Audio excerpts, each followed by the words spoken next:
already singing, Steven. What were you singing? Here comes the sun. Doo-doo-doo-doo. Why were you singing that?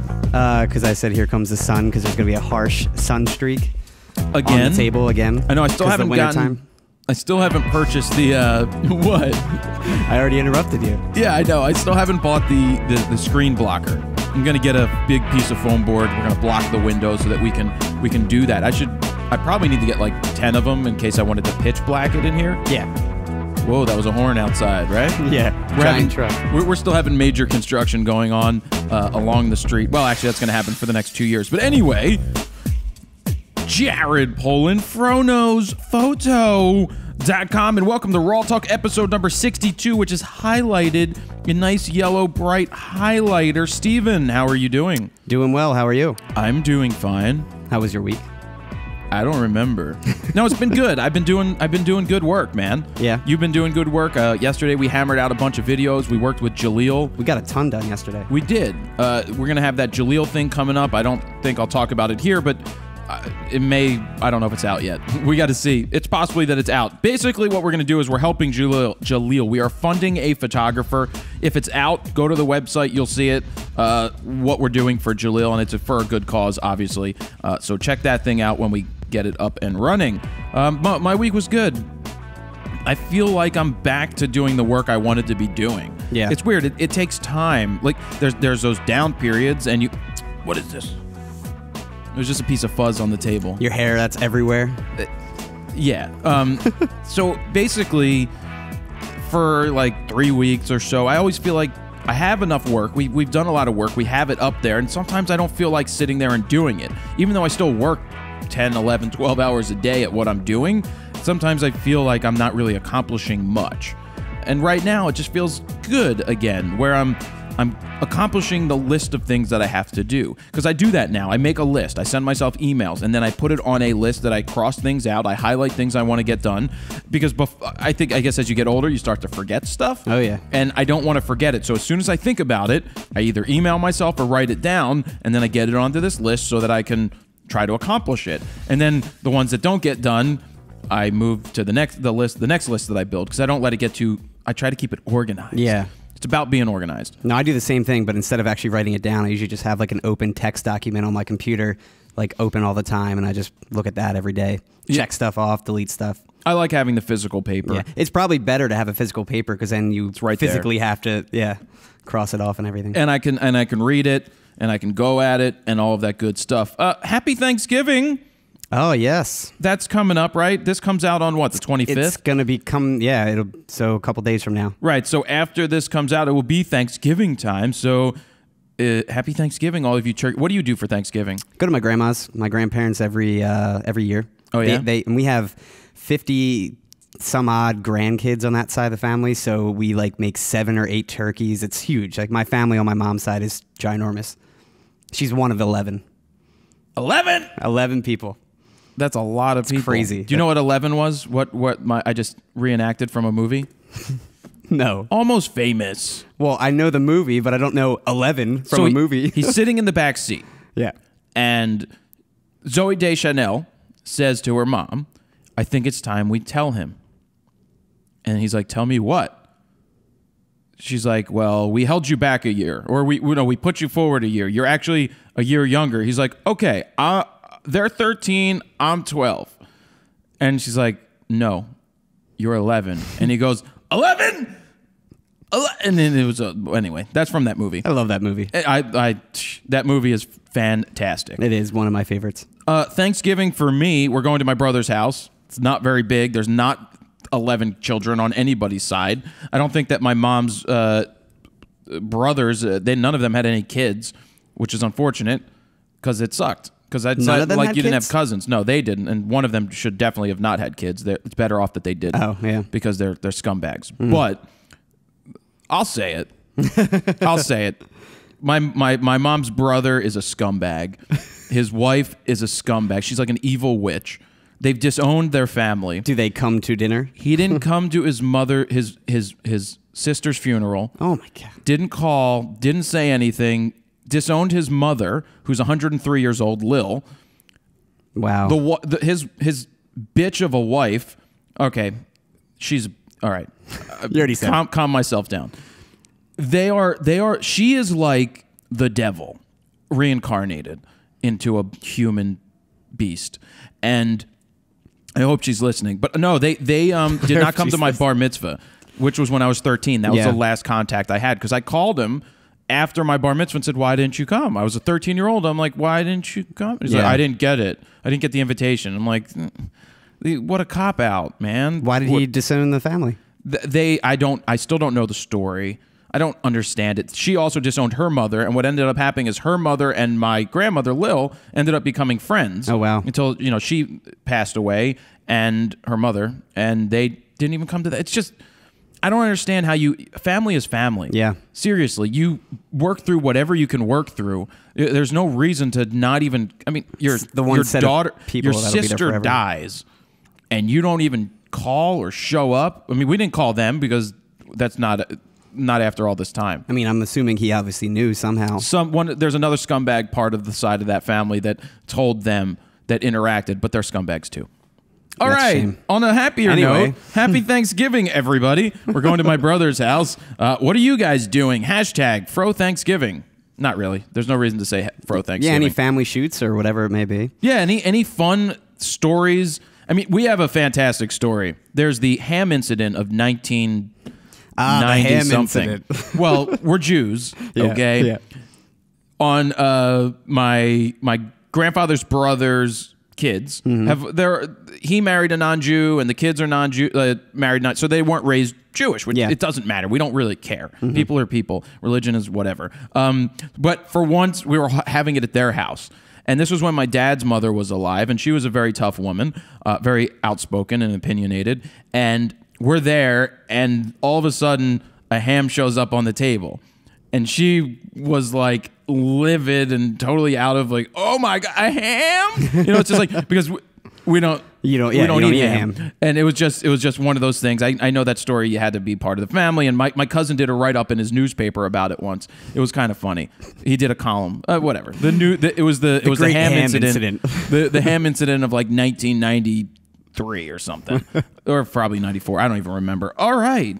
So we got that. And speaking of holidays, the holiday contest and giveaway is going on right now, and sale in the store. Go to FroKnowsPhoto.com/contest. There are 45 prizes. I just added borrow lenses. You added more? Yeah, borrow lenses. That's crazy. $250 in credit for rentals they've given us. So there's 45 total prizes. There's 24 Fro picks, golden Fro picks going out that have been going out and are going to continue to go out until the holidays are over. So check out store.FroKnowsPhoto.com. We've got the 5 shirts, 3 shirts, 1 shirt random specials. We have the Fro strap is back in stock, even though it's limited quantity. And that's what I have to say about that. Nice. Before we jump into your news, this morning, this is, what's it, Thursday? Thursday, yeah. I'm going to see Hunger Games tonight, by the way. Are you? Yes, with Midnight my dad. show? No, 8 o'clock, 8:15. They do? They're starting at 8. No, officially out till They tomorrow. started to move this stuff up early. Nice. They've been doing that with a lot of movies just to get more money in, an extra couple showings. IMAX, right? No, it's only showing IMAX at midnight. Jared Polin not doing IMAX? It's at midnight. Yeah. It's a 2-hour and 26-minute movie. Yeah. I'm not long. Not even counting. You're there for almost 3 hours because of the commercials, the trailers that they're going to run. Yeah. It's always like a half an hour now. And I got to make sure I pee multiple times before the movie because I never want to leave the movie. Me too. I think it's all mental though. I think it's mental pee. I'm always like, I'm gonna miss something, and then I end up not peeing, and I don't miss it. There's so many times where I could have missed one thing. Yeah, but it's just I just don't like. So I try not to drink a lot before I go. Not like a supersized Coke that's freaking $10. No. If I go, I get what's called a kids pack. Oh yeah, you told me about this. Yeah, kids pack. It's used to be $4.25. Now it's like $6.75. But it comes with a small bag of popcorn. It comes with a small Coke, which you get without ice, so you get more because it's usually cold anyway. And then you get like a bag of gummy somethings that suck. So, but whatever. It's better because you get a little bit of what you want. Yeah, it's like a kid's meal. I always get a big thing of popcorn. Because I rarely go to the movies, so when I do, I go all out. I popped some popcorn last night. I know, I might steal a bag. You can have a bag, and I'll take a bag to my dad. Even though your popcorn's great. I know, thank you. I work hard at making good popcorn. But what I was saying is this is Thursday, and I put out a video this morning that we recorded here with Sam Green about critiquing. And I called it the harshest critique I've ever given. Now, that part of that is to get people to open it and hear it. And then I'm reading some of the early comments, and some people are like, "Oh, you were so negative and too harsh, and this is horrible. This is not how you critique." And somebody didn't even finish watching the video before they left their comment, which I knew because it was only up for 20 minutes, and it was just a 17.5-minute long video. So there's probably a good chance they didn't watch it as soon as it went live. Yep. But let me read my notes. Critiques are meant to be done a certain way. You are supposed to critique people's work. You know, if it's harsh, but not done in a negative way. I wasn't ripping Sam apart. I was being straight up honest about what I thought about his prints to help him get better. And you know what? I think he agreed with what I had to say. And I mean, he's a student. And he knows that I appreciate what he's done, and I'm very happy that he's come a long way since those 4 videos that we created. But if you pussyfoot around things, I know you've never heard of pussyfoot. No. You never heard of pussyfoot? I haven't heard it. No, I haven't heard of that term. My dad says pussyfooting. Pussyfooting. It means that if you tiptoe around the edge of the whatever, you pussyfoot. That means just like if you're being conservative or you're watching what you're saying, then you're pussyfooting. You're beating around the bush. Wow. But you know what I'm saying? Yeah. Does it make sense now? It does make sense, yeah. So the thing is, if you're going to give a critique, and I've said this a million times, you give it to them straight. You give them to it honest, but you do it with the positive. Like, I don't like what you did here. Here's what you can do better. And this is why I don't like it. If you back everything up and you have an open discussion, then there's nothing wrong with being harsh. How's the time look? We're at 12 minutes. We're already? Good. Yep. Steven? All right, but that's what I had to say. I just wanted to bring that up because that was something that yeah, I'm harsh, but I'm honest. And this is the only way to create. If somebody would look at your work and go, I like it, I don't like it, yeah, this is okay. You have to be specific and give reasons. If you don't sit there and say, oh, you know what, this skyline could be better if you did X, Y, and Z. Photo news. Photo news. First up, we have a great deal for anyone looking for Photoshop and Lightroom for the cheap. We have Adobe announced that its special Creative Cloud Cloud bundle. Wait, Steven, how's the transcriber going to? How are they going to be able to? Touche. Let me just say this now because I kind of skipped it. Speaking of transcription, RAWtalk episode 61 is now available with captions. Yep. You can read. You can put the captions on YouTube. Let me know if you want me to put up the actual transcript as a downloadable document, if you want that, or as a PDF so that you can follow along. I'm thinking. I don't know if you want me to do that. Maybe that will help you. Let me know. But the transcription is up. It's pretty darn good because it says Steven when Steven's talking. It says Jared when Jared's talking. And remember, on YouTube, you can control the size of the caption. You can control the color. And you can even control the location. So that's for our deaf listeners who aren't hearing me talk right now, and that's for the people that don't know English very well and want to read what we're saying. Sometimes it blinks on there pretty quick, and most of, I'd say 98% of the words are probably correct. Yeah. But I'm not going to go through a transcript of an hour-and-a-half show and try to correct things. So if you see something, let me know the minute mark, and we can go in and we can make the change. Back to Steven's news. Don't go blah, blah, blah, blah, blah, blah, blah, blah, blah, blah. I mean, Steven, blah, blah, blah, blah, blah. Yeah, Steven just said blah, blah, blah, blah, blah. And now I'm doing it. Blah, blah, blah. Hi, transcription person. How are you? Thank you for doing this. Give yourself a pat on the back. And you do that. Start the news. I'm resetting cameras. All right. Already? We still got... All right. Well, you can reset it now. So, again, Adobe announced that its special Creative Cloud bundle of both Photoshop and Lightroom for just $9.99 a month is now open to the public, to everyone.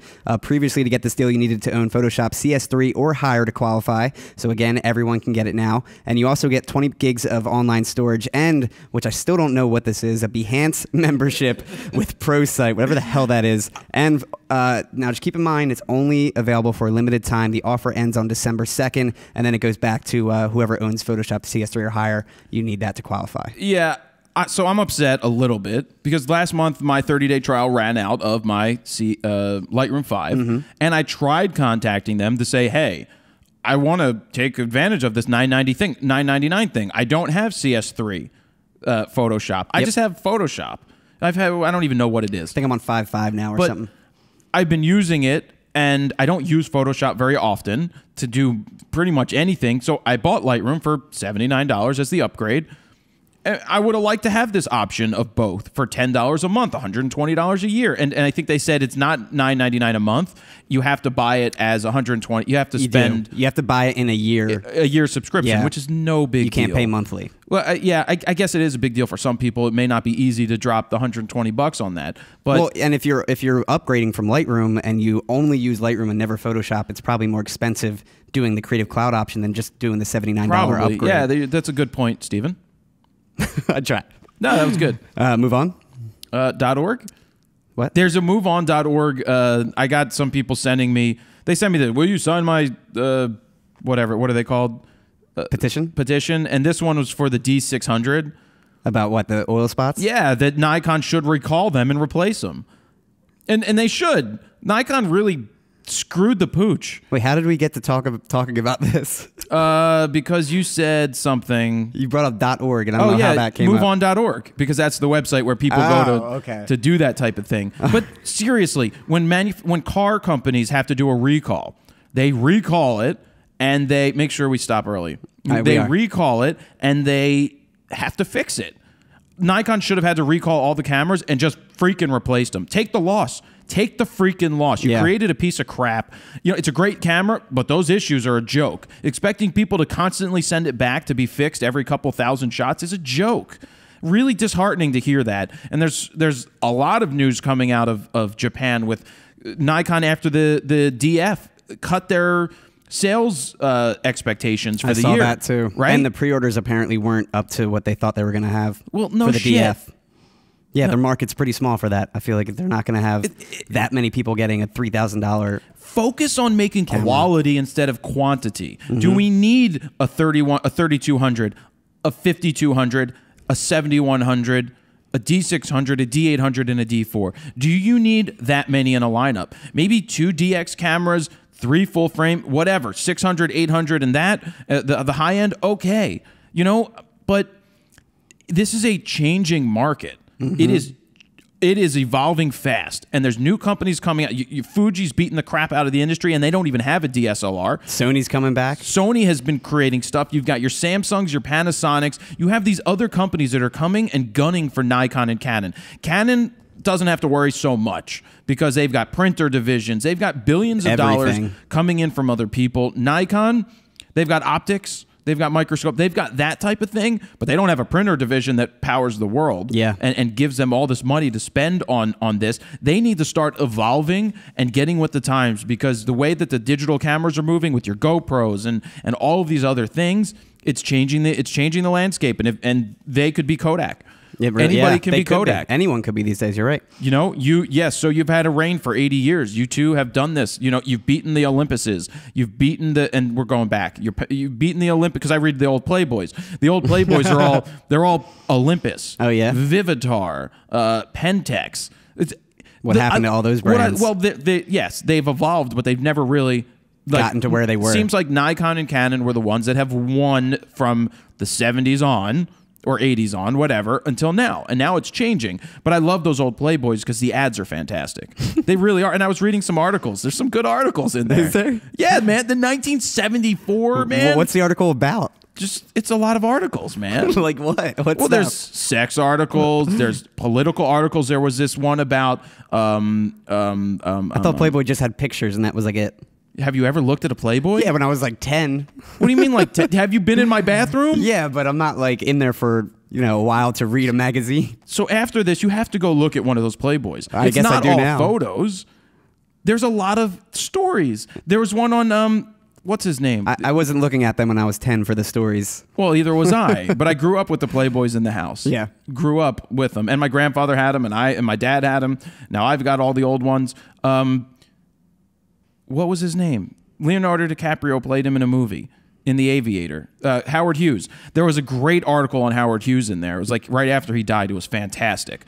Awesome. But so that was good. Anyway. All right, let's get back on track. So we talked about this last week, but since it's been officially announced, I wanted to bring it up and talk about the official specs. Rode released its cheaper shotgun mic. It's called the DSLR Video Mic Go.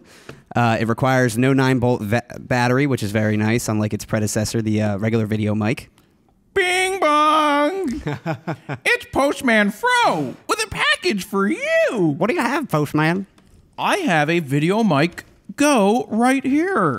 Go ahead, keep going about those specs. So again, requires no 9-volt battery. It gets powered by the camera. It's only 2.6 ounces, extremely light.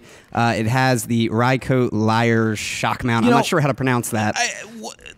And I don't really know. They keep talking about this RAWtalk trademark or copyright. Then they go to this RAWtalk. Did I just say RAWtalk twice? Yes. What are the two things? RAWtalk Lyre, or Lyre. It's RAWtalk and it's Lyre. They're two separate things. Oh, they're two. It makes it sound like it's one thing. No, I think that this plasticky thing is the RAWtalk or the Lyre. I don't know. It's like, give me a break. I don't know. It smells like. But again, it's a directional mic, shotgun mic, pretty much, and it'll begin shipping later this week. I believe they said end of November, so sometime. Here it is. $99. It is similar to the Video Mic Pro that we have over there. Yep. Just has better shock mounts because the other one has those rubber things that are a pain in the ass. And for anybody that's listening, we are holding one right here. Postman Fro brought it up. There will be a video of an unboxing of that. I like the shock mount because there's nothing to confuse with it. It's just a shock mount. It's plastic.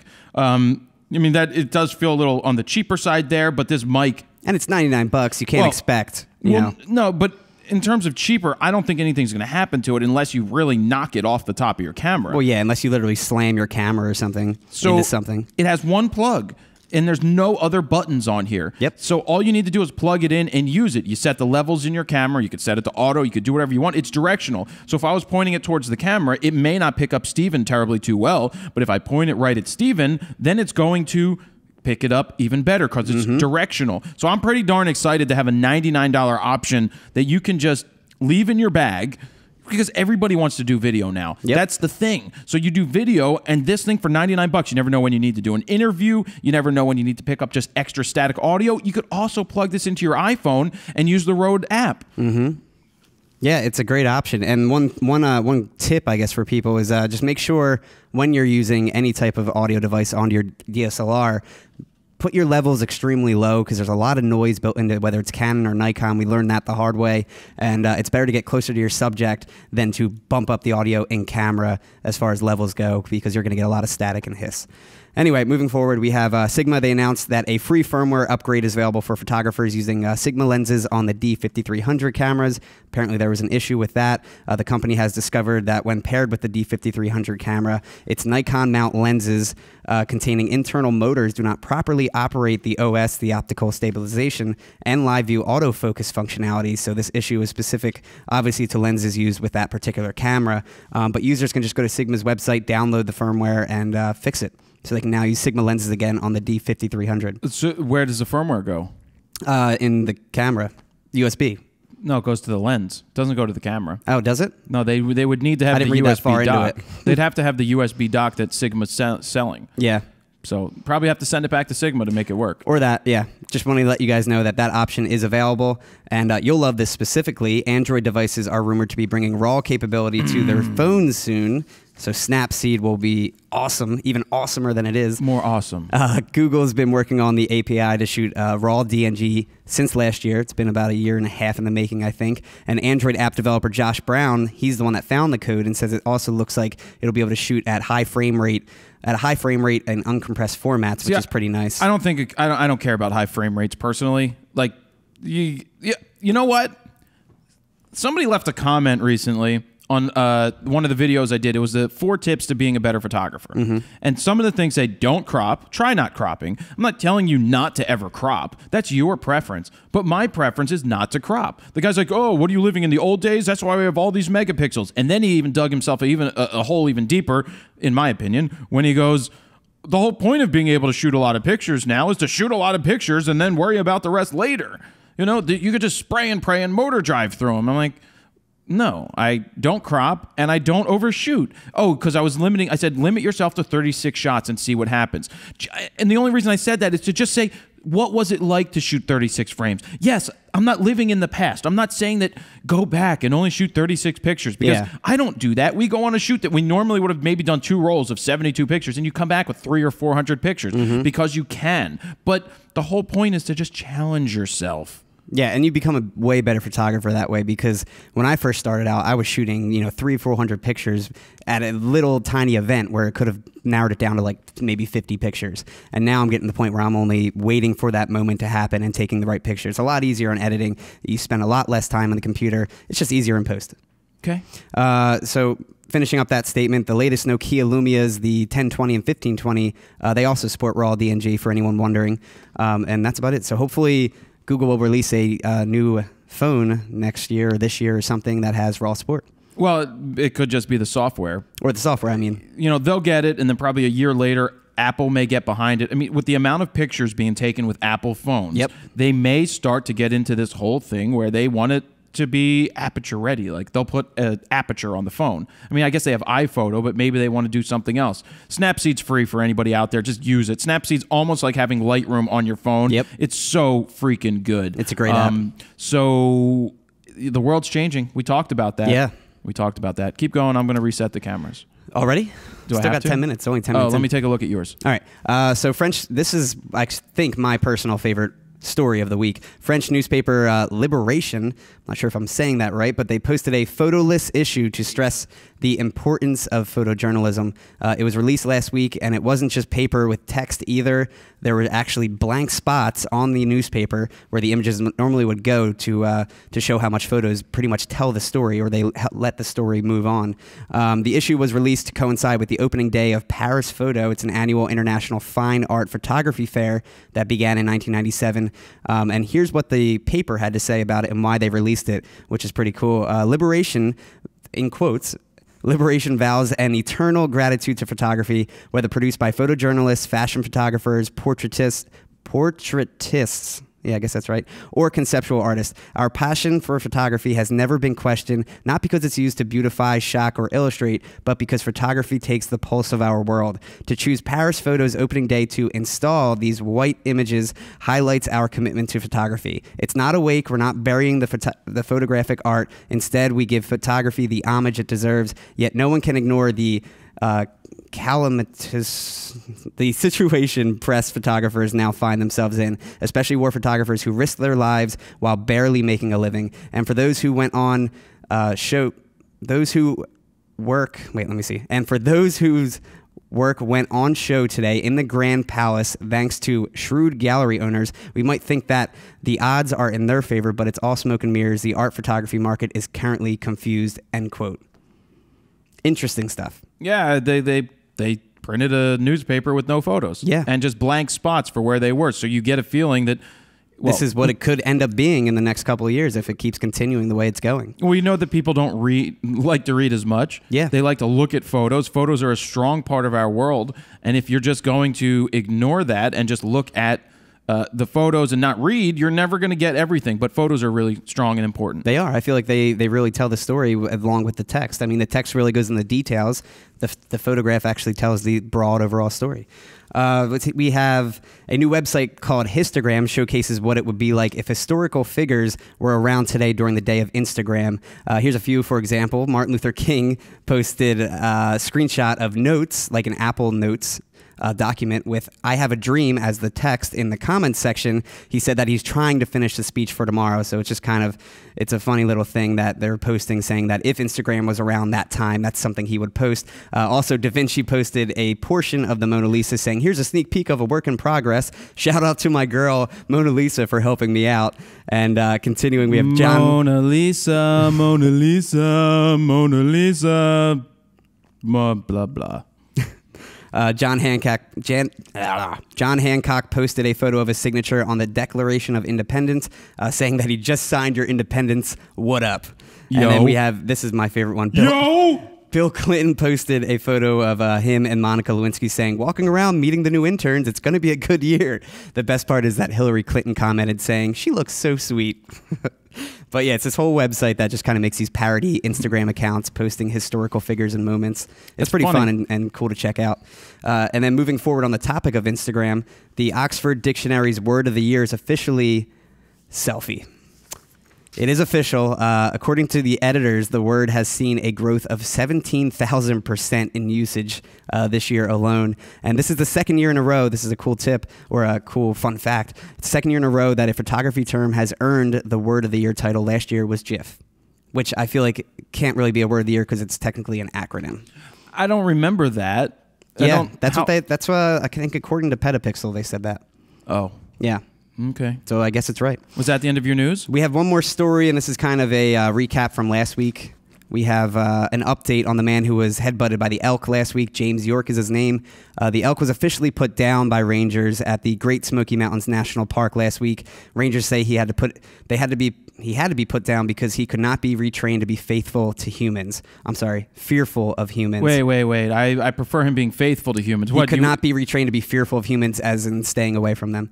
And supposedly the elk had been coming back to that area in search of food as a result of previous humans feeding him, and he had begun associating humans with food. And when the photographer heard about it, he issued a statement saying, in quote, "I love and respect animals, and that's why I photograph them and don't hurt them. I am deeply hurt by the loss of such a beautiful creature that in its own way bonded with me. I looked forward to watching him grow to a mature bull as the years passed. I'm truly heartbroken to know he is gone," end quote. And the elk is the first that the park ever had to put down, the first animal. I'm just staring at Steven because, you know, people hunt. I am not a hunter. I already reset it. Oh, you did? Cool. I walked by your clock. I didn't even see you do that. Yeah. Well, they're very sneaky. I was sneaky about it.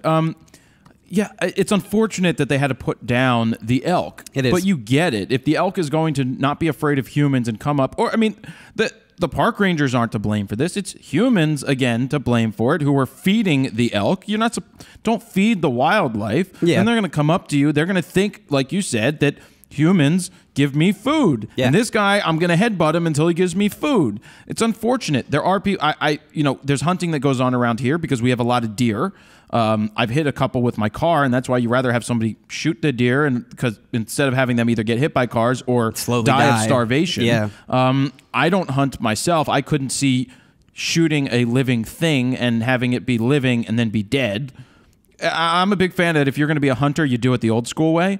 You either for food? Well, yes. Even if you're going to hunt with a rifle, to do it for food, but because I know the one of the guys who does coding on my website was on a 9-day trip to get an elk. Oh wow! But they have to get a tag for it. They have to get a know a license basically to kill, and what they eat it. They eat all of it.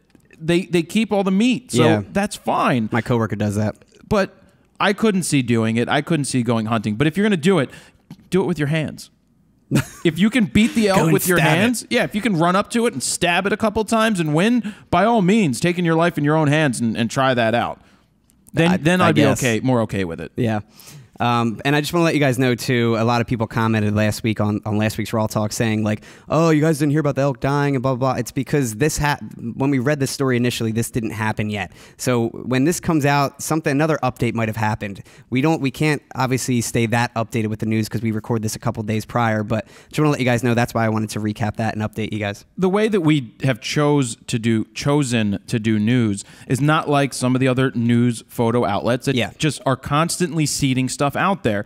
I didn't like when I thought about doing news at first. The idea was, hey, let's come up with a new news site and just do news aggregation like these other people. But there would be a ton of work needed to be involved with that. You would have to build a whole new following around a whole new brand and name, because I didn't want to dilute what we have on FroKnowsPhoto.com, which is mostly videos that are teaching or entertainment, not just news. On occasion, I'll post a certain news thing if it interests me, but I think that when we put it into one show, the news, and we do it kind of once a week and do like a highlight and wrap nice up, recap, yeah. I think that works the best for what we're going for. So yeah, sometimes we do a news story and it changes before it comes out. It is what it is. We just want to give people the cliff notes of the news. Exactly. And take it as you will, and that's that. Yeah, and that's news this week. Thank you, Steven. You're very welcome. So I've got a couple of things before we get into flying solo. A couple of Instagram stories. I was at the bar the other night. What are you looking at? No, it just got a whole lot darker. I guess there's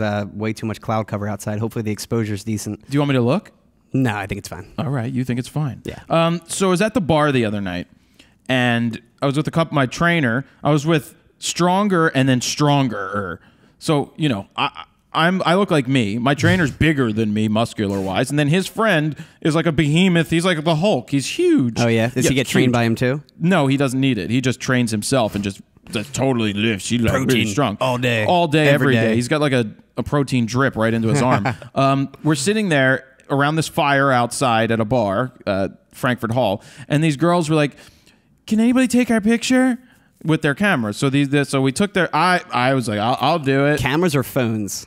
Phones. It's a camera phone. Yeah, but I didn't know if you meant like a DSLR. But it was like an Android, so I didn't know how to use that thing. The flash is going off. It looks terrible. They asked me to do it 3 times, and I was like, what do you? I'm like, this is horrible. The flash, turn this off. And then they turn around and go the other way. So then a couple minutes later, I'm like, so did you Instagram that yet? I'm like, how many likes do you think you'll get? You say they're loves. I call them likes. She's like, maybe I'll get like 10. I said, I guarantee you, if I post a photo of you, I would get 100 likes in 10 minutes. And she's like, no way. I'm like, yeah. Prove it. I'm like, let me take a picture of you. This is great. I guess it's a new pickup line. I'm like, all right, let me take a picture of you two, and then I'll Instagram it. And then she's like, I'll give you 20 minutes to get 100. I'm like, okay. So I go on to Instagram, and for you who don't follow me on Instagram, go to Jared Polin, JAREDPOLIN, and please follow me on Instagram. Stevens is... It's S_Eckert, ECKERT. There you go. So I go to post it, and I go, guys, these girls bet me that I couldn't get 100 likes in 20 minutes. Let's show them that we can do it in 5. Well, it took 7 minutes to get it. So then I showed the girl, I'm like, I already got 100. And she's like, oh my God. You know, OMG. So then we talked we all talked for a while, her friend and I. They were all very nice. But what was even funnier, I was like, somebody just tagged you in it. Oh, really? Yeah, I'm like, somebody just added you. I'm like, who's this guy? Oh, that's my cousin. And then her cousin texted her and was like, you're sitting next to Jared. I love his videos. They're so awesome. So yeah, that was cool. So wait, I don't think I saw that picture. Is it still on there, or did you delete it? No, it's 2 girls. There's a blonde girl and another girl. Last week? On Friday. I gotta check it out. It's Saturday. We went out Saturday night. I gotta start. I haven't been checking Instagram that much. I gotta get back on it. Steven. I know. So I have a second Instagram story this week. But that was funny. Those girls at the bar. That is funny. It was like a great pickup line. I saw my first ever sponsored post on Instagram. Sponsored photo. And you showed me, and yeah. The thing was, I saw this thing and I liked it first. And then I looked at the top. I'm like, oh, it says sponsored.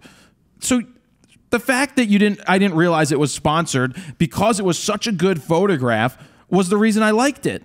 That was awesome. And then because of that, I saw that it was Ben & Jerry's ice cream. We'll put it on the site. It's a cone. Somebody's holding up a cone to the sky, and there's clouds that are like ice cream in the cone. It looks like It looks like a vanilla ice cream. Mm-hmm. I thought that was great. Yeah. And very creative. They can totally... I have no problem with the in-stream ads. They can do that all day long. So far. As long as the photos are interesting. Exactly. And make you think. I went ahead and liked Ben & Jerry's.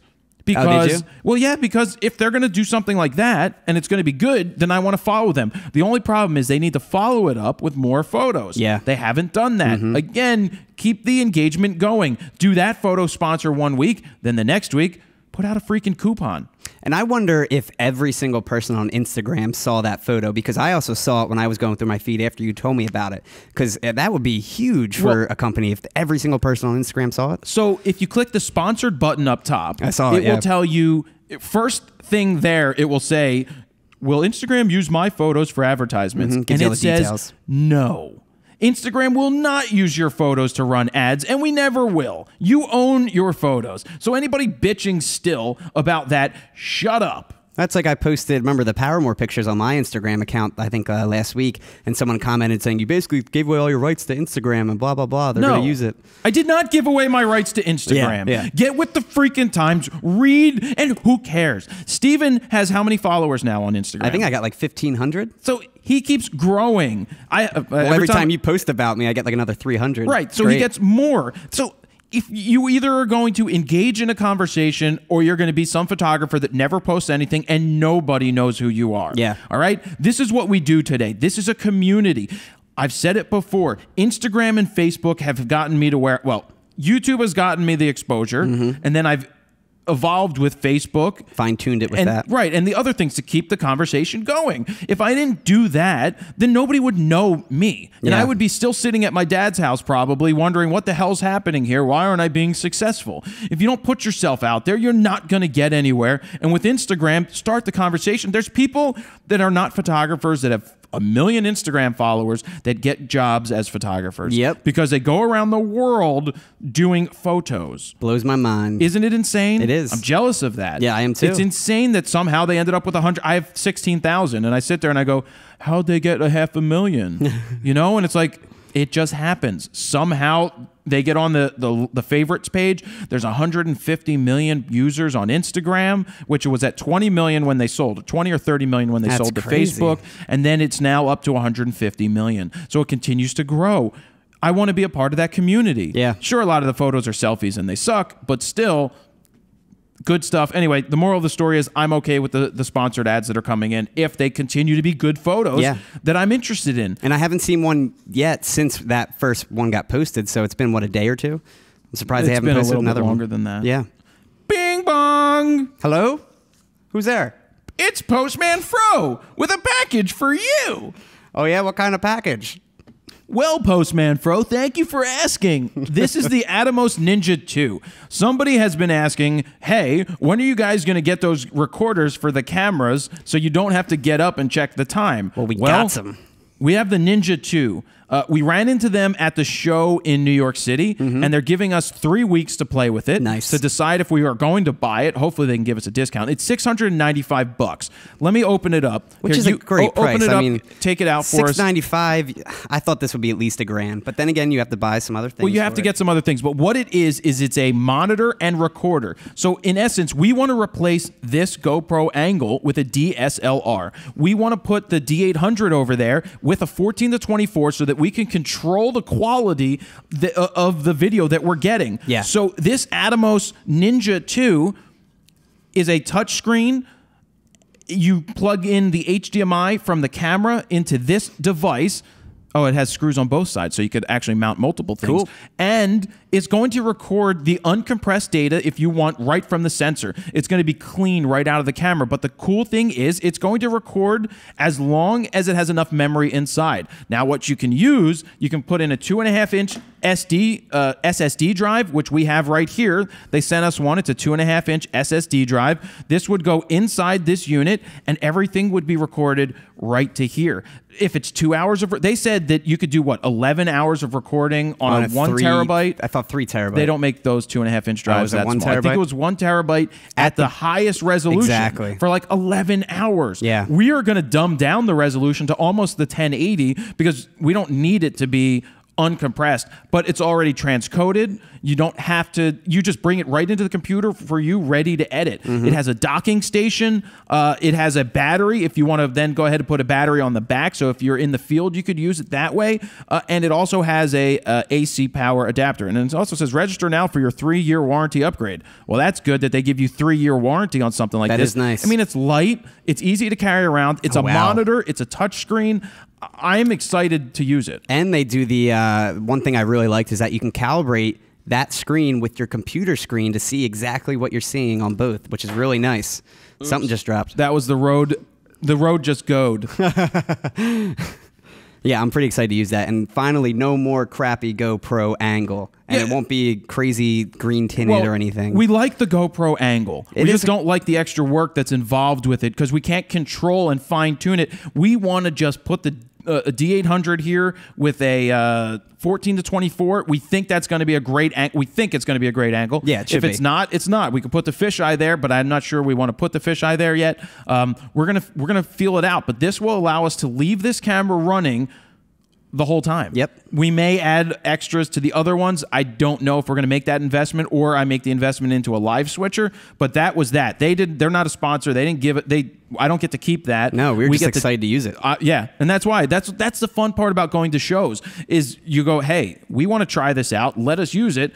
They sent it, and I think we have 3 weeks to try it, and we have this SSD drive, so now you can take it home and you can try it with your 5D Mark III. Yep, because it's compatible with a lot of things. So there's a Postman Fro video coming up about that as well.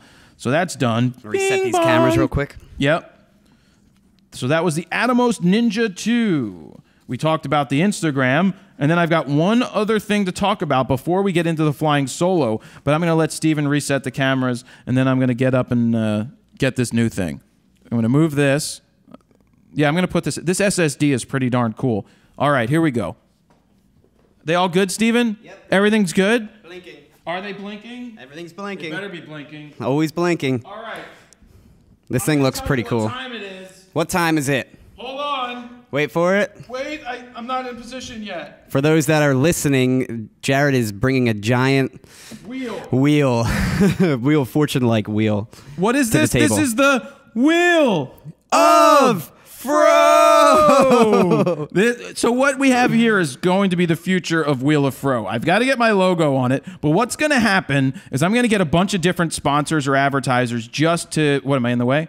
No, you're good. I'm going to get them to give us stuff to give away. And we are going to spin the Wheel of Fro for a listener, for one of you RAWtalk listeners. So I wrote this down.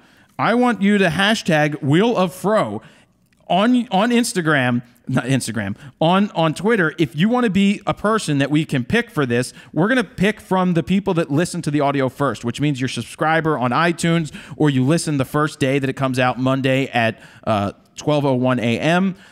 Usually is when we put them up. And if you go ahead, hashtag at FroKnowsPhoto, and then hashtag, sorry, don't hashtag at FroKnows. Go at FroKnowsPhoto somewhere and put hashtag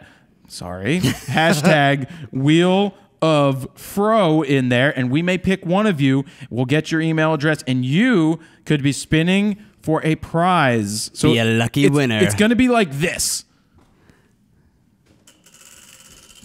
Oh, green, red, blue, purple, green! And whatever green is, it could be like, oh, you just won $250 in Atomos print credit. And we know that there's probably a glare on the screen. Yeah. A glare here because it has a clear coat on here. Yeah, it's like a dry erase kind of thing. Yeah, you can write on the plastic. So we're not sure what to do about that yet, but that is going to be the Wheel of Fro.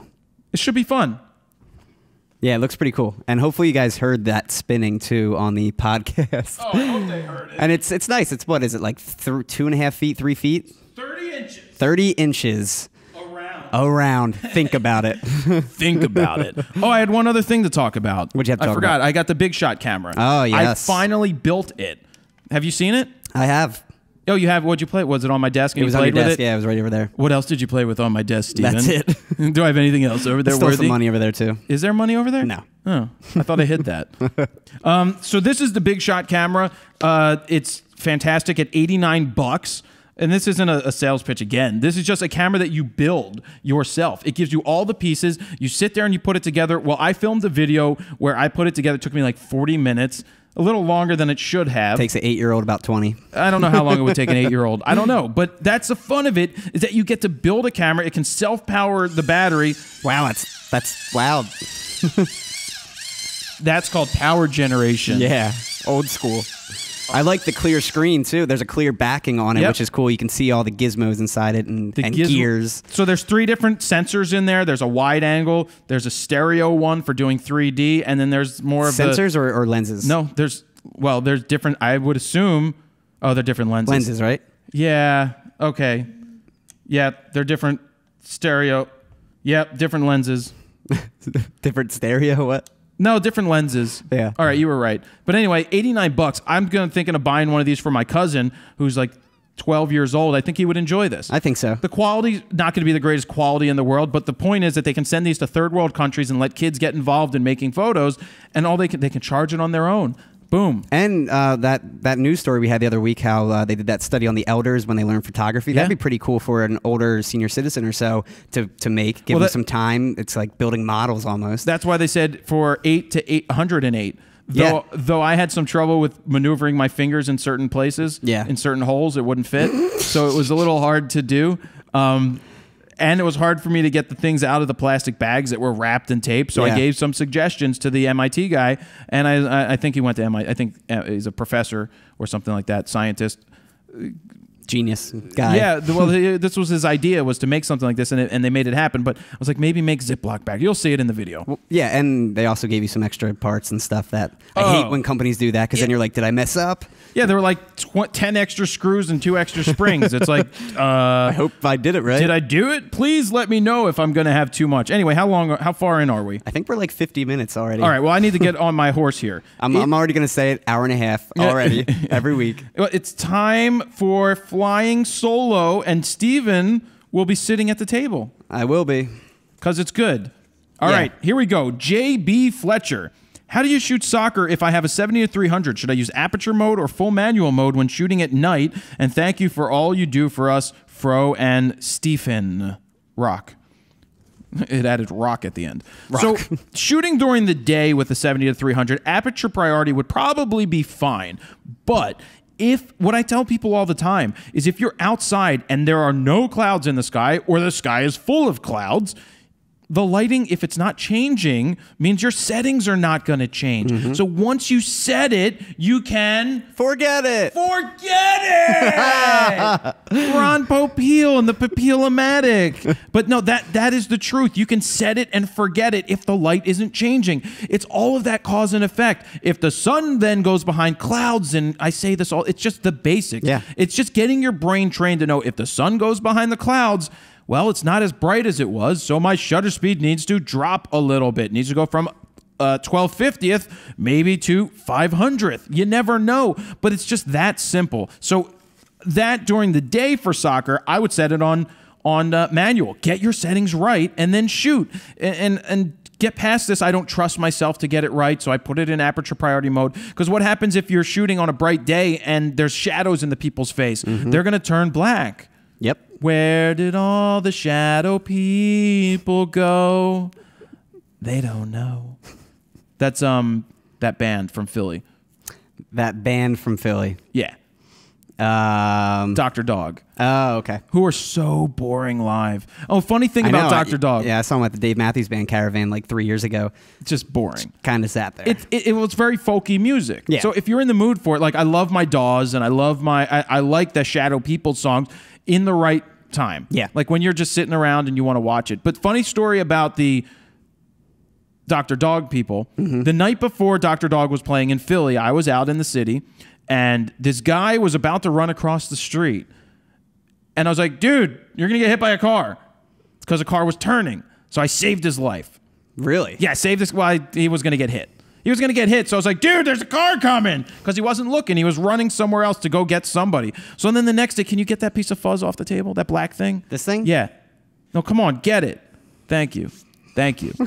So I was with Steven Sutter because he was assisting me. And we went and we were eating in the cafeteria at the Tweeter Center. Now Susquehanna Bank Center. And this guy comes out of the bathroom and he's like, hey. You saved my life the other day. Okay. I'm like, I saved your life last night. He's like, you did? I'm like, what are you doing here? He's like, I'm the drummer for Dr. Dog. Oh, really? Yeah. That is a funny story. And that was it. Small world. That was the story. That was funny. Yeah. I thought that was funny. He owes you his life. All right. So, JB, back to your question.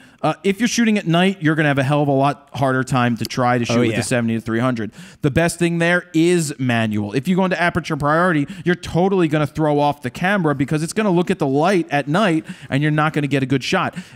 I have to give a big... I got to get Rusty Kennedy in here. He got me out of all... He was the one guy who got me out of aperture priority and showed me why. I was shooting this Advanta Championships. It was a USTA event, a women's tennis event. And I was hired to shoot it for Advanta as the official photographer. And I did some test shots and I was shooting an aperture priority under lighting that was never changing. And I was showing the pictures, critique-wise, after... Because I shot a roll... Drove to the lab, got it developed real quick, came back, and it was like an hour and a half turnaround time, drive. Wow. And I showed him these prints, and he's like, how are you shooting this? I'm like, aperture priority.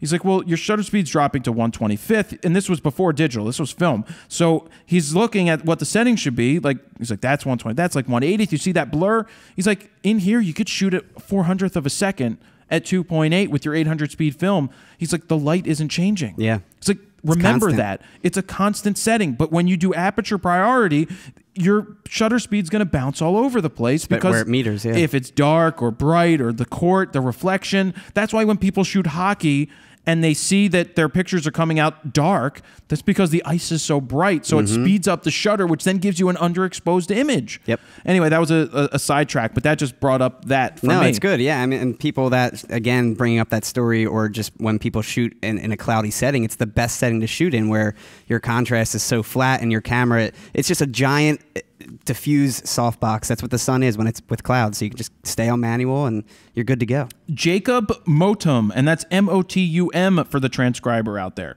Can you Aussie listener, can us Aussie listeners expect a visit from the Fro anytime soon? It's a long flight. 24-hour flight, but I have to get there. My neighbor's going for a month. My friend went for 3 months, studied abroad. What was her name? Amanda. You've met her before. I meant the broad. Amanda's awesome. Yeah, she's cool. She's so cool to hang out with. I really enjoyed hanging out with her on Halloween. She was cool. Jeffrey Smith II. In modeling and band photography, it seems like the post-processing is becoming just as important as the initial photo. What's your take on this? This is interesting. This is a shift and a change in a lot of people's mentalities. You can't sit here today. I mean, I'm a person that takes the picture and doesn't want to do a lot of post-processing. I don't go into Photoshop and do certain things to the concert photos, like make the window look brighter or whatever. Like F-Stoppers just put up an architectural DVD. I guess it's $300. I saw that. And the guy does a lot of, it's composites. He lights multiple shots, takes them, and then puts them together in Photoshop. If that's what you need to do to get the shot, and that is... They said something interesting in the trailer. The client doesn't care how you get the picture. All they care about is the picture looks fantastic. And if that took 9 shots into one to make it work, then that is what... You see this today with all the Breaking Bad photos. We know that Ben took those, most of them, for 4 seasons, and a lot of them are composites. Yep. They shoot the photo in the studio to make it look awesome. Then they shoot the outdoor scene, and then they try to match it all up, and they composite it together. And you know what? It looks right. Joey L does a lot of that.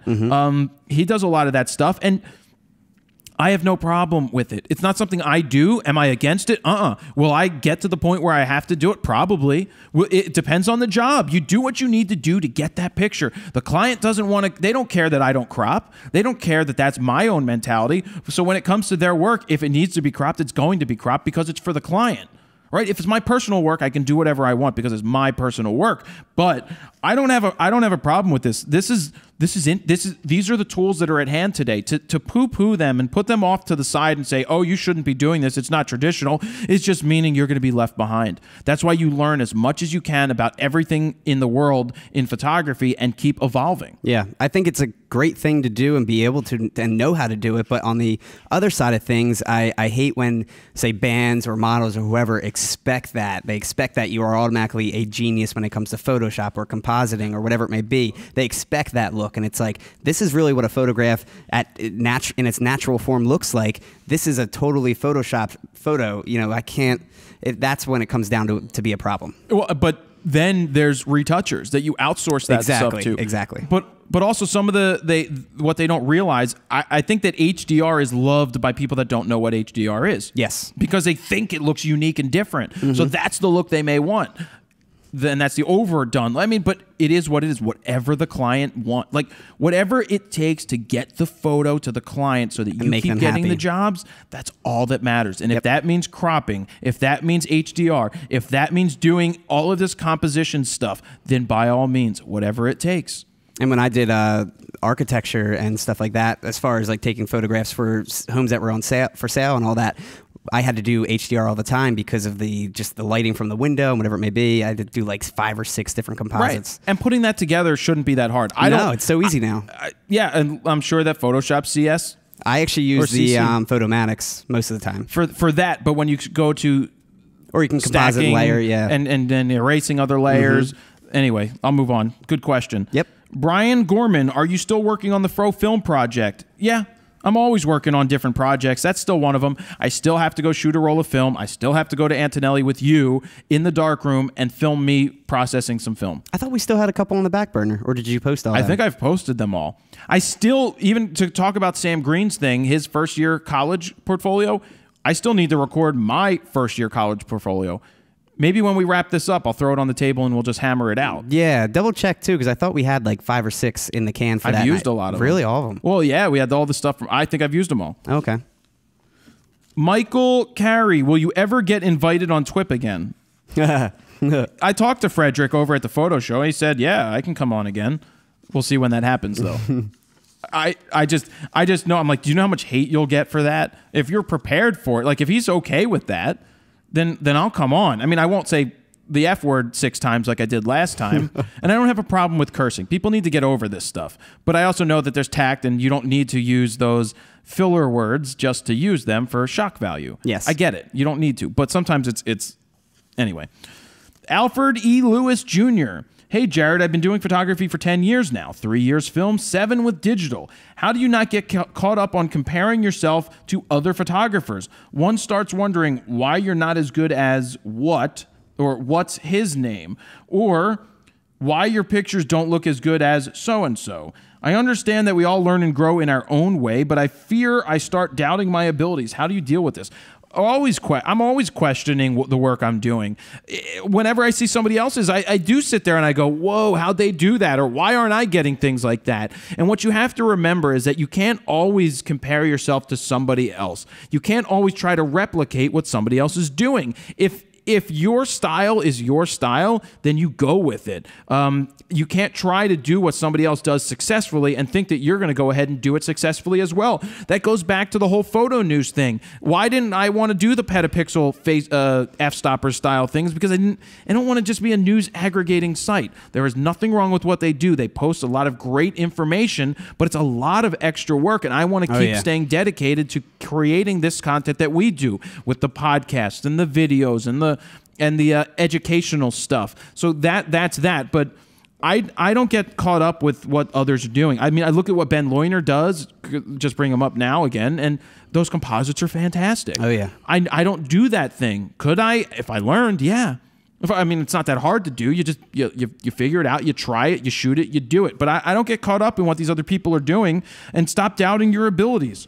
Just keep shooting. Yeah, keep shooting. That's the key.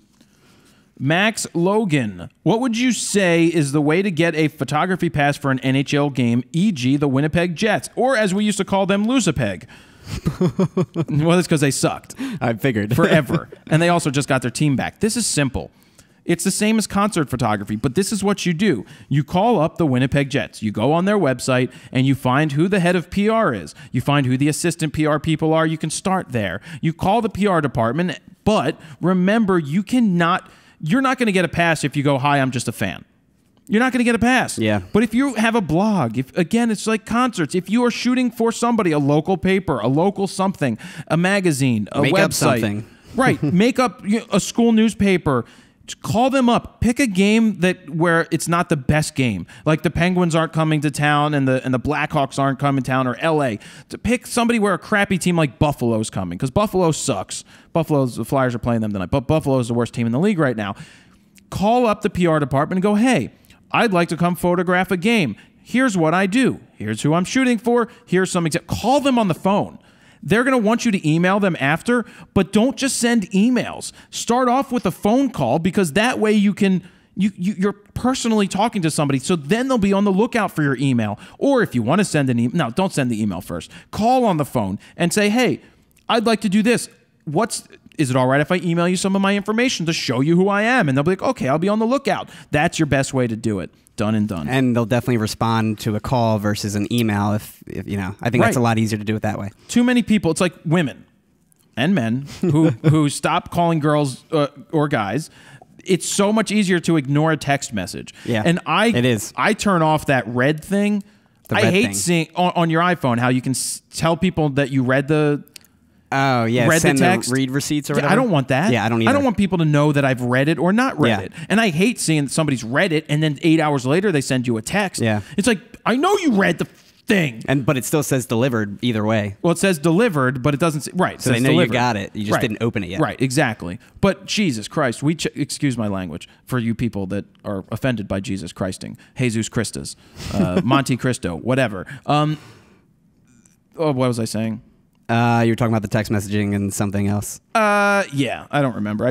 I still just going back on that story though. I think I still think the easiest way to get in, especially when you're say a college kid or something, is the college paper or the college outlet in general. Say you were photographing for the website or something. Yeah, that's so easy to get involved with that. Or there's so many opportunities. And look up on the team. Maybe somebody went to the college that you went to. Yeah, even better. I'm looking to do a feature on them, and you don't have to say like I was shooting in high school. Yeah, you know I don't even know what the India Night.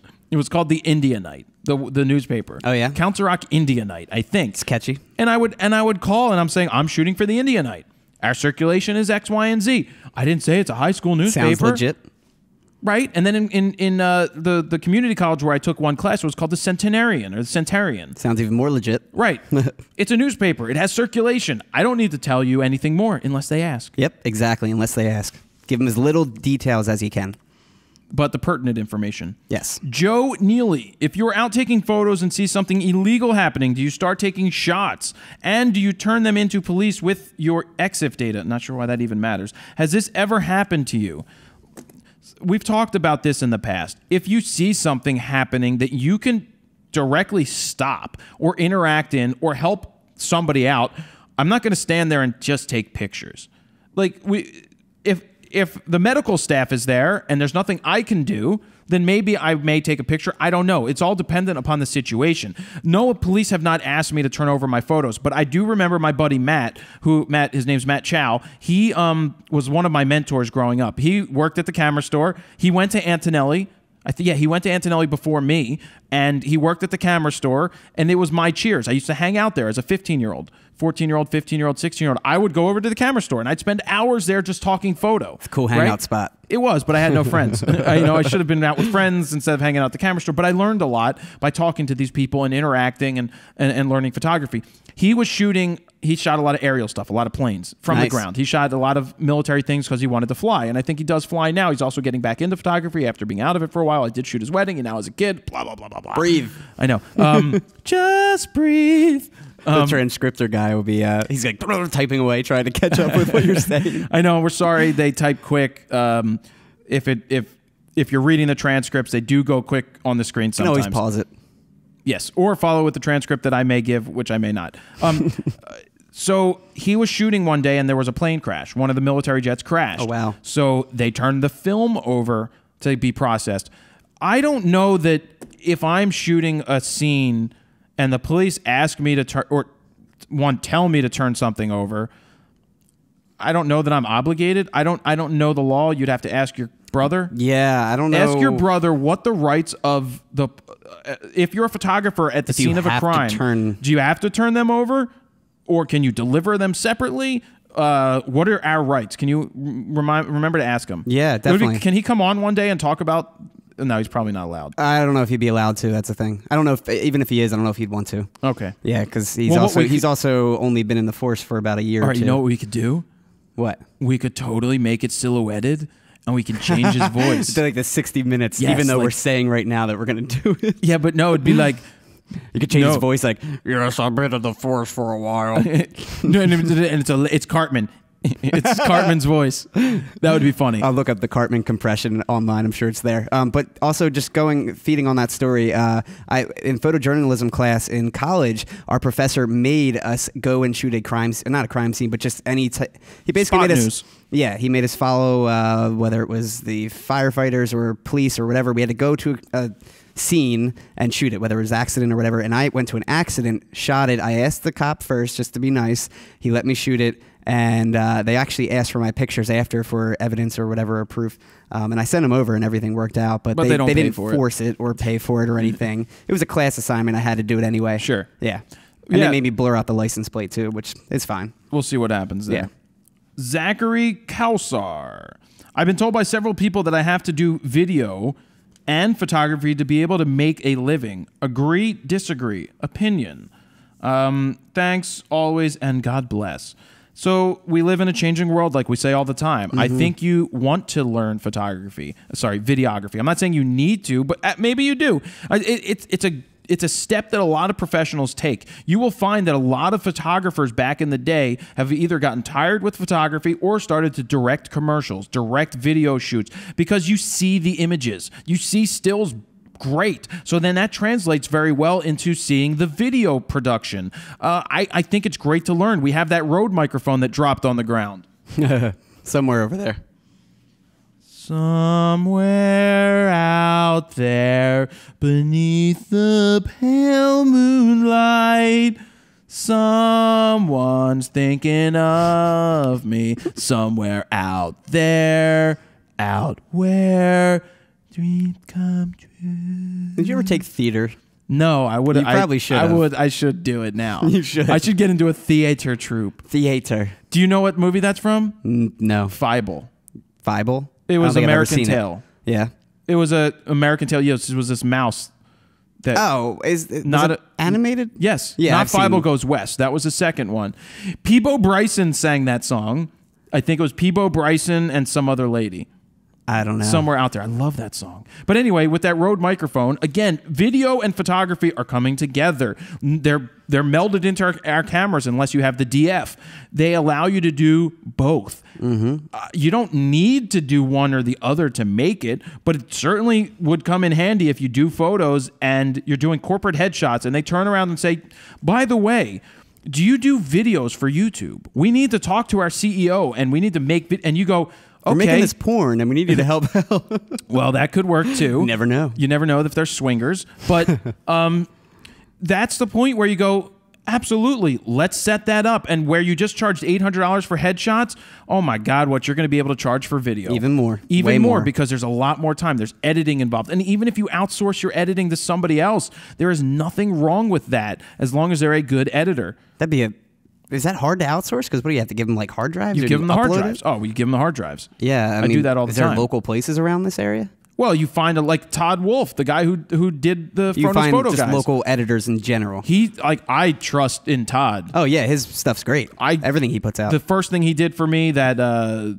Cyanide video, American Dream, I gave him just straight up footage from hours and hours of footage, and he made an awesome video. And then I hired him on to do the video guides. Now he's done 2 of them. Yeah. And now he's going to help me make the 3rd one. Nice. But that's friendship and loyalty and all that type of thing. But and he's good. And he's great at that. All right. So that's that. We just read that one.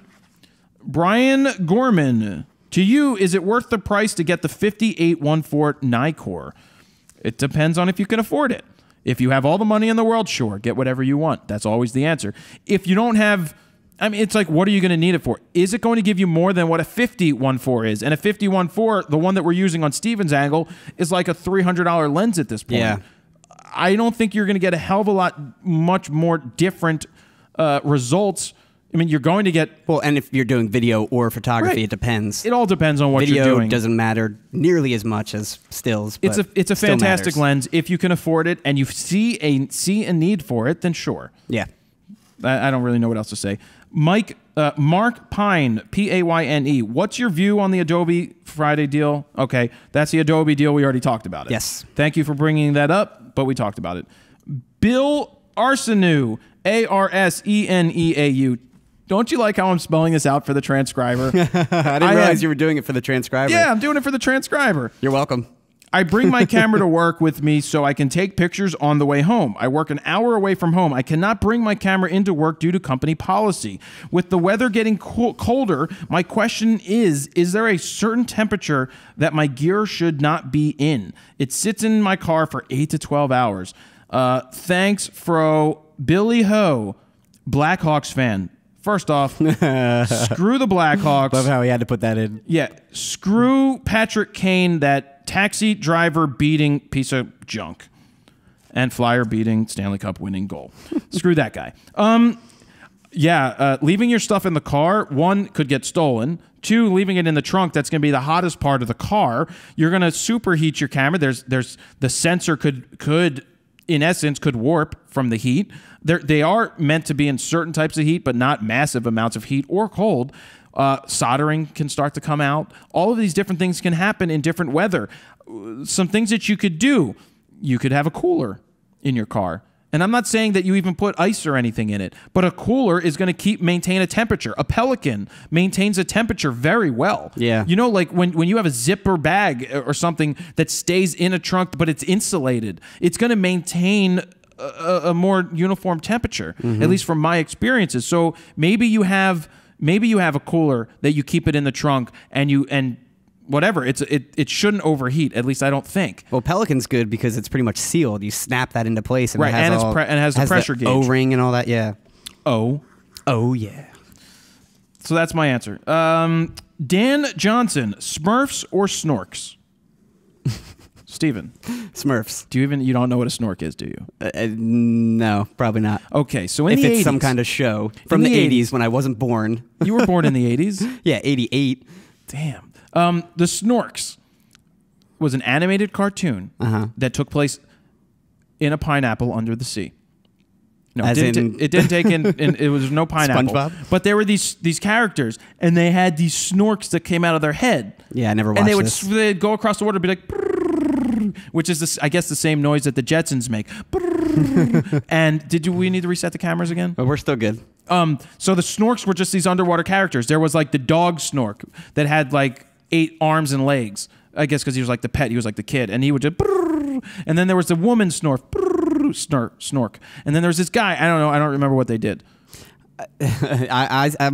I was a big fan of Smurfs personally, but Snorks I don't know of because, again, I wasn't around that time, and I know I'm going to have about 20 people comment about and call me out saying, you don't know about Snorks, blah, blah, blah. It's because I'm 25, people. I don't know that much older stuff. That is why I don't know this information or don't worry older about songs. I know, but people call me out But I don't know all what the time. happened in the 50s, like Howdy Doody. Steven doesn't know these great movies? Yeah, because it probably wasn't even around that time. I would love to question people about stuff these days. Duty time. All right. I don't know. That was my rant for a second. Jesus, Steven. It just annoys me. Nazville.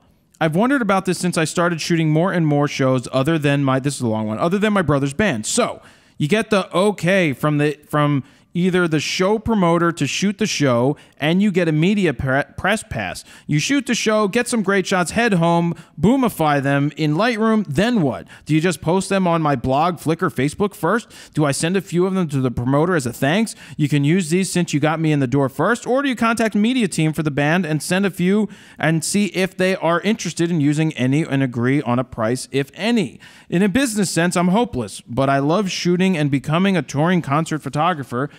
Becoming a concert tour photographer is what I want to be or do, even knowing there are millions to be made here. What is the right way? Well, there are not a million. Millions. There's not millions to be made here. First off, you're going to shoot a show, and if the promoter got you in, then I thank them by sending them a couple photos. I say you can use these online. If you'd like to purchase them for use as promotion, you can do X, Y, and Z. We can come up with a deal for that. That's what you do. Do you post them online? Absolutely. If you have the rights, you have the rights to do that. Again, don't sell them. Don't sell them to fans. I'm not a big fan of that. I know some people do that. Even that other guy, I don't want to mention his name, has his whole site where every show that he shoots, you can buy the pictures. I don't believe that. Well, I don't think he's technically allowed to do that half the time. Because I've been at the same shows and had to sign a photo release form saying that I can't use it for even my portfolio. So I know you can't sell them. Right. So it depends on these bands and I guess what you're in for. But I don't think you should sell them privately to unless it's art. Mm-hmm. There's a line there. If you're going to do a gallery showing, very fine line. It is a fine line. Like I will sell stuff as a gallery piece, limited edition, blown up on the Adorama Pix Illumini stuff. I will do that. But basically, I don't want to take too much longer on this topic. But go ahead. We're about an hour 15 in, by the way. I don't know if you wanted to cut it at an hour and a half. Well. So with this type of thing, send the work out there. But just know there are not millions to be made here. There are not millions to be made. There is not a lot of money. And if you send it right to the press team, they're just going to use it. They're not going to pay you for it, so don't give it to them. And they probably won't even credit you. No, they probably will forget to credit you like they always do. The one important thing. Sam McDaniel. Excuse me. How do you organize your photos? I haven't found a good way, and my folders are a mess. It needs to stop. It's interesting. I think we've made videos about this in the past. I name them, and basically they go in order of the date. I do 2013, 11/21 _ the event. That way, in the tree, they are all in order by the date. You can put your metadata in. You can put your tags in. That's how I organize them. And they go into a specific Lightroom catalog or in a folder where all of the images are stored and it's organized. Do you make separate catalogs for each event? You do. I do. I just feel like it's a lot faster doing it that way. And the catalog file is like so small to begin I have with. one massive catalog. I know. But I just started with Lightroom 5. I started a new catalog. And what I should do is every year start a new catalog. Yeah, yeah. I Once just a like year to is open fine. it up, the catalog, and then all my edits come up with just that event, and I have to search through everything. And Sure. And that does become a everyone's- pain in the butt. Yeah. Yeah. Michael Rayburn. This one is for Steven. Oh, hey. Will you get off your tail and get your website up? Some of us are actually interested. Yeah, one of these days when I'm not editing videos every day or working my other job and looking up music news nonstop. But I do need to get on that. Michael Scott Brulo. Brulo. Steven. Have you activated your Squarespace account yet? Tisk, tisk. All right, all right. We got to do a critique first. We do. Michael Scott Brulo. Steven. Oh, and when are you getting a Cribs video? That is in the making soon. We still need to do that. I'm all ready for it. I know. I need to do it where we come up the elevator. I come up the elevator as I'm coming up. We can walk by Postman Fro delivering the mail. Oh, it's Postman Fro. We should do that. Hey, we should add Postman Fro. Bing bong. Yeah. And then Oh, wait, who's that at the door? it's Postman. Oh, you're doing Cribs? Do you have some Cristal? You want to pop some corks? Where's your Escalade at? With wait. its 20s. What's with the stripper bowl? I don't have a stripper pole, but yeah, we need to do the Cribs. All right, Yeah. Won't spend too much time. Junior Wyatt, do you ever plan on having your father on RAWtalk? Would he be interested in sharing some Fro stories? I've asked my dad. I think he is interested in coming on here. I'm surprised you haven't had him on yet. Yeah, I got to get him down here to do it. Or your brother or something. Well, my brother, we don't have much to talk about for Or this Lil. stuff. Well, Lil, I can't get. Lil couldn't sit here for an hour and a half. We'd have to go to Lil and We could do it. that. We can make it happen. I don't know if she could hold a, conversation like this though. Well, I'd have to. Yeah, it's hard to keep her attention these days. That's what I mean. Yeah. But she's doing much better. Oh yeah. Oh yeah. When we could, 103. we'd have to put a mic on her Yeah. because she would never sit here and be like I this. know. She'd be like, "Huh? She's like, hold on. I got what? Huh? What'd you say?" Ed Krisak. Krisak. I was gonna say, you gonna spell it? Who is most likely to shoot Raw? Iron Man or Iron Maiden? Ooh, interesting. Am I answering this? I'm gonna say Iron Man because he's so technically savvy. Yes, and I guess Iron Maiden would be more of a. But they play Raw, so. They do. All right, I don't have any clue. Adam Peel, P-H-E-L. Hey, Fro, can you please explain to me what the deal is with expandable ISO? My camera lists the range from 100 to 1600 with H1 and H2 options. Why not just call it 6400? Is the camera cheating to reach this figure? Thanks in advance for an explanation. So I've asked this question myself directly to Nikon. And the answer is yes, it is cheating to get to those higher numbers. Basically, the numbers of 100 to 1600 are what they are the best results you're going to get. Yeah. They are considered within the, I can't think of the word. Reasonable. Right. They're meant to be used in those areas. They do expand, but they want you to know that these are the areas that you're not really supposed to use it because it's not technically ready or it's not going to give you the best results. Yep. So the option is there if you want to do it, but they just want you to know that, stay within the lines. It might be really noisy if you go that high. Basically. Yeah. But then when you get to the higher end cameras, your normal is 100 to 6400 or 12,000 It's or 6,400 still. 25,000. Yeah. And then H1 goes to 12,800, and then they go to 205. It's insane. Blah, blah, blah, blah, blah. Mr. Raleigh, or sorry, MIS space Ter Raleigh. Mr. Raleigh, is it beneficial to open up a portrait studio and offer outdoor options, or just rent a studio when needed? Well, who needs that monthly nut hanging over their head? Seriously, in this day and age, do you have enough jobs that you can sustain having a second, needing to pay $1,000 a month? Yeah. Plus utilities, plus insurance, plus everything else that comes with having a business. When you run a business out of a place, your electricity is more expensive. They charge you less when you live in a home, but when you have a business, it's more expensive. Business internet, business insurance, all of these other things. Everything's more expensive, yeah. So unless you need a studio full time and you're able to fill it day in and day out with jobs, rent them. Just rent it. If you have a job, you rent the studio. When you need it. Right. And then you don't have that nut hanging over your head every day, every week. That's that. Yes. Marin Kook Vernek.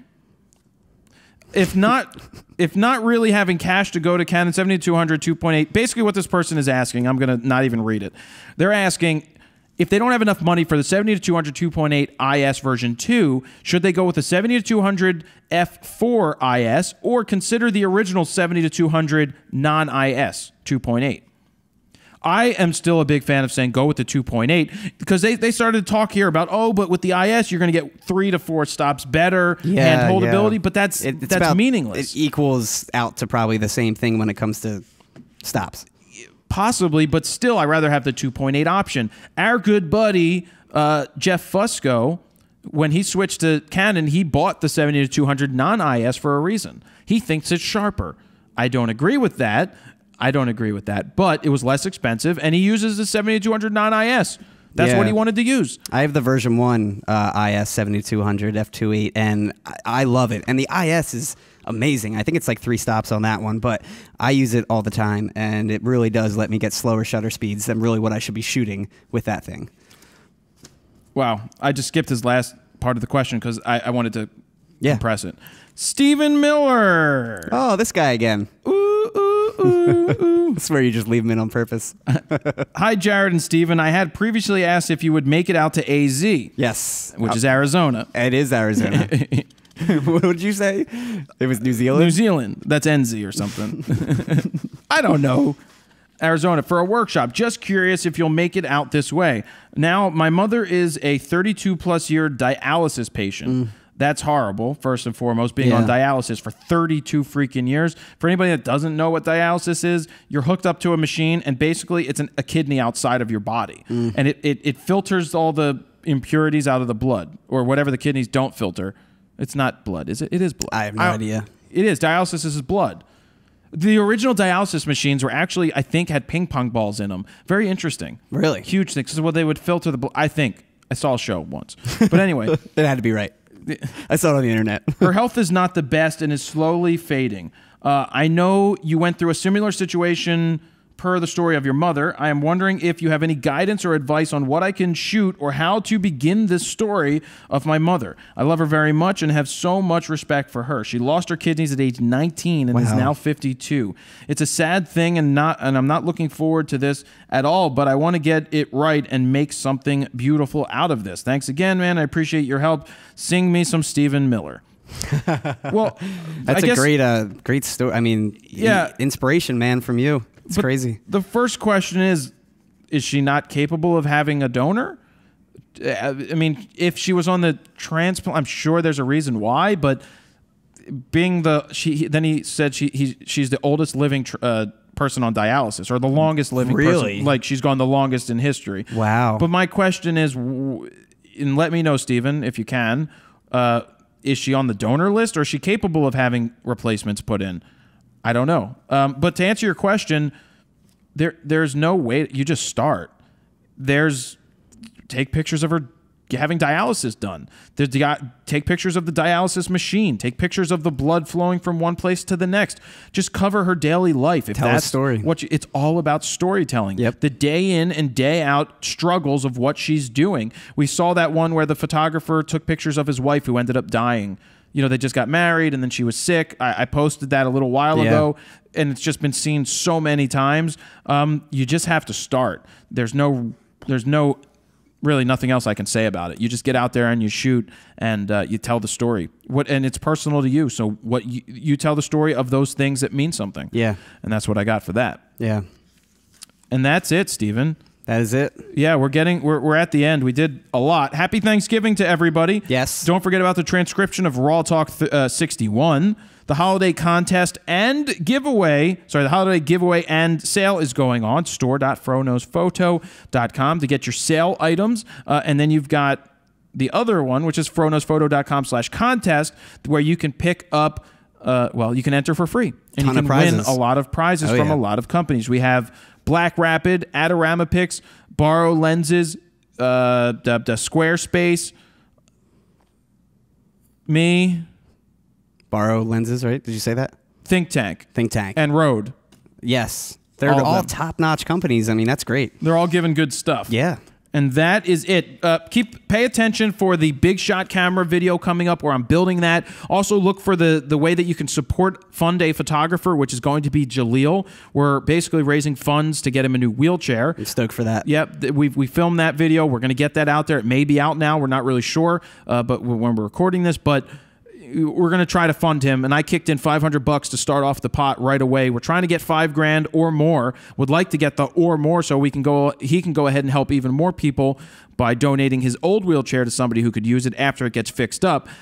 So there's a lot of things coming up. It's almost the end of the year, and we're not sure yet whether we're doing one next week, which is Thanksgiving week. Yeah. We would have to record it on obviously a Tuesday or a Wednesday if Thanksgiving's Thursday, but then you'd need to edit still and get it up. We're not sure if we're going to have one or have a week off, so forgive us if we don't. Well, we haven't really taken a week off. I mean, we put up that one Black Rapid audio podcast that you had. Which was still good. Which was still a podcast. Yeah. But I'm saying we never really officially took a week off. And I'm not saying we're going to, but... It's been a while. Yeah. For you, especially. It's been because once, like I say with everything, once you start... You really can't stop. Well, you can. People will forgive you. I mean, I look at other podcasts like Kevin Smith, and he's putting out so many. But if there isn't a new, like, Smodcast, I sit there and go... Oh, well. Yeah. You know, it's unfortunate because I like to listen to it, but there are other options out there. Not very many other photography podcasts. I went because you saw the new design. We're working on a new design for the podcast logo. Yes, and I'm RAWtalk. debating whether making it simple. Honestly, going to just the top of my hair at the... Uh-oh. Somebody's knocking Was that a on the door. knock? Yes. That was the elevator guy. So we're gonna wrap it up in a second here. Thank God that happened now. I know it's near the end, but what was I talking about? The logo. Oh, yeah, Simple. the logo. So we're working on a new RAWtalk podcast logo, which is pretty good. I didn't know we were getting the elevator inspected again. I didn't either. Because we just had that done a couple months ago. We were just talking about it yesterday. I was. So we're working on that new logo, but in doing so, I was looking at other photo logos in iTunes, and man, those the other podcasts are terrible. The other photo, but to put it mildly, it's like people that sit at home on Google Plus and have their hangouts, and they talk, and it's just totally. They just come across as just people talking and boring. And we do a lot of talking, but we also film it. We do all of this other stuff to go along with it. A lot of production and we're in behind it. person. Yeah. It just means so much more when I can sit across the table from you or somebody that I'm interviewing. I just fun and informative content that keeps people coming back for more is the slogan that I've lived with since day one for the website. And this angle will get even better. Hopefully the next show we're using the Atomos. Yeah, I'm going to test it out probably tonight or this weekend. All right, Steven. That is another episode of RAWtalk. This is episode number 62. Thank you guys very much for listening. And that is it. Jared Polin, FroKnowsPhoto.com. See ya.